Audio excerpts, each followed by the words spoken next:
Good morning! Magandang umaga po sa inyo lahat. Mga kaibigan, mga pamilya ko, hello.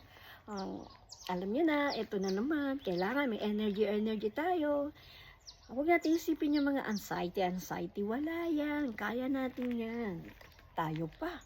So, kailangan lang natin talaga magkaroon ng disiplina sa katawan, sa isip, at sa mga bagay-bagay na kailangan natin ginagawa sa araw-araw. Katulad ng pag-exercise, stretching, yoga is the best. Inhale and exhale, na pag-usapan na natin yan, alam nyo na yan. At ngayon, ang pag-usapan natin ay yung baka hindi po tayo nakakatulog dahil sa kakaisip. Kalimutan na yan lahat. Kayang-kaya natin yan. Basta lagi tayo nagpipray, pray sa God, at bigyan tayo ng strength and to understand those things that we cannot change.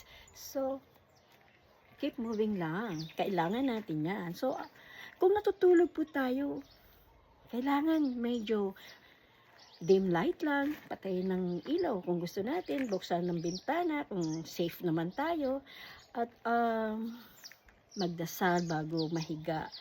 At kailangan natin na i-relax ang ating mind, ang ating isipan.